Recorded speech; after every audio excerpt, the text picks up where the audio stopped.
Hello বন্ধুরা, কেমন আছো তোমরা? আশা করি ভালো আছো। আর আমিও অনেক অনেক ভালো আছি। তো দেখতেই পাচ্ছ, আমিও খুব আজকে হ্যাপি, কারণ আমার একটা পার্সেল চলে এসেছে।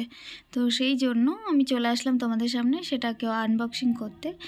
তো তোমরা দেখতেই পাচ্ছ, প্যাকেটটা অলরেডি আগে থেকে কাটা ছিল, আনবক্সিং করেছিল। কারণ হচ্ছে আমার পার্সেলটা যখন আসে আমি তখন অফিসে ছিলাম, তো সেই কারণের জন্য পার্সেলটা তো আমি নিতে পারিনি। তো পাশের বাড়ির যে বৌদি আছে তাকে বলেছিলাম পার্সেলটা নিয়ে এবং দেখে নিতে কেমন এসেছে।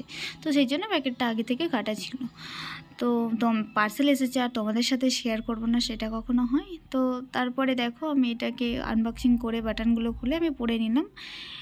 পরে বাটনগুলো লাগিয়ে নিচ্ছিলাম, দেখছিলাম যে কতটা ফিটিংস হচ্ছে, ঠিক হচ্ছে কি না দেখে নিচ্ছিলাম। হাতগুলো সামান্য একটু টাইট হচ্ছে, বাট কমফোর্টেবল। তো দেখো, আমি সেটাই বাটনগুলো লাগিয়ে নেওয়ার পর আমি দেখছিলাম যে কতটা টাইট হচ্ছে বা কি হচ্ছে কি না ঠিকঠাক। তো মোটামুটি কমফোর্টেবল ঠিকই আছে। আর একটু পোজ দিয়ে নিচ্ছিলাম, দেখছিলাম কেমন লাগছে। তো ভিডিওটা এই পর্যন্ত, ভালো লাগলে লাইক কমেন্ট শেয়ার করে দিও। আর যদি ভিডিওটা ফেসবুক পেজে দেখো তাহলে পেজটা ফলো করে দিও।